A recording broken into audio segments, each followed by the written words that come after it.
18 मई को मिठवा पुत्र इलमचंद द्वारा पुलिस में आके सूचना दी थी कि उनका पुत्र मुन्ना जिसकी 31 वर्ष उम्र है, वो 16 तारीख से लगातार गायब चल रहा है।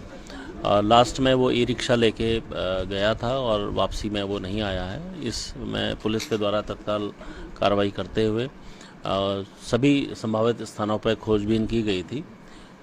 उस खोजबीन के परिणाम स्वरूप 18 तारीख को ही इस मृतक का ई रिक्शा और मृतक की डेड बॉडी हमें सालियर रोड के पास में मिली थी।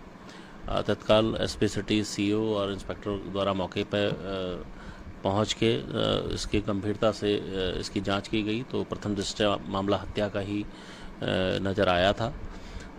इस संभावना को देखते हुए पीएम रिपोर्ट के लिए तत्काल बॉडी को मॉर्चरी भिजवाया गया था। पीएम रिपोर्ट में इसका गला घोटने से इसकी हत्या होना ये चीज़ प्रकाश में आई थी और बेल्ट से ये संभावना ये थी कि बेल्ट से इसकी गला घोट के हत्या की गई होगी।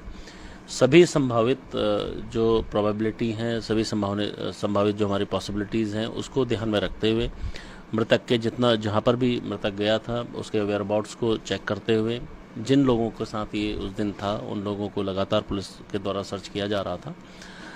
इसमें एक चीज़ और संज्ञान में आई थी कि मृतक का मोबाइल फ़ोन, उसका आधार कार्ड और 2 बैटरियां ई रिक्शा से वो गायब चल रही थी। तो ये बात भी पुलिस के द्वारा एक संभावना समझ में आ रही थी कि लूट की नीयत से भी ये घटना की गई होगी।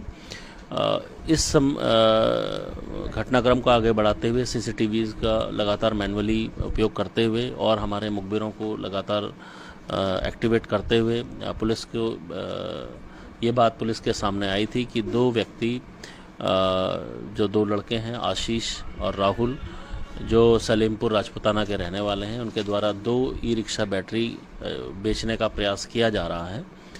पुलिस के ने इस मामले की गंभीरता को समझते हुए और घटना को ध्यान में रखते हुए दोनों ही अभियुक्तों को गुरु राम राय इंटर कॉलेज के पास में मैं बैटरी के इन्हें पकड़ा। इनके इनसे जब तलाशी में इनसे वो मोबाइल फ़ोन भी बरामद हुआ और तत्काल ही जब सख्ती से पूछताछ के बाद दोनों ने इस घटना को करना स्वीकार किया है और इसके पीछे जो इनका कारण पुलिस को बताया वो इनके ऊपर कुछ कर्ज था जिसकी किस्तों को इन्हें चुकाने के लिए सख्त पैसों की आवश्यकता थी। उसको देखते हुए इनके द्वारा ई रिक्शा उस दिन किया गया था और उसी में इनका ध्यान इसकी हत्या और इसके पास जो भी सामान है उसके लिए उसको लूटने की नीयत से यह हत्या की गई थी। और इसी नियत से इनके द्वारा बैटरी को निकाल कर उसे बेचे जाने की भी प्रक्रिया की जा रही थी। दोनों ही अभियुक्तों को न्यायिक अभिरक्षा में अभी भेजा जाएगा और इनके खिलाफ सख्त। देखिए, जब ही इनके द्वारा ये घटना की गई पैसा इनको उसकी जेब से ज़्यादा नहीं मिला क्योंकि 200-300 रुपये ही उसके पास था। इस चीज़ को लेके भी ये लोग काफ़ी परेशान थे क्योंकि हत्या करने के बाद ही ये सारा घटनाक्रम हुआ था।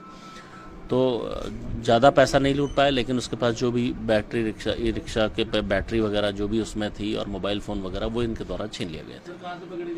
ये दोनों ही गुरु राम राय इंटर कॉलेज के पास से इनको पकड़ा गया है और अभी न्यायिक अभिरक्षा में भेजा जा रहा है, इनके खिलाफ कार्रवाई की जा रही है।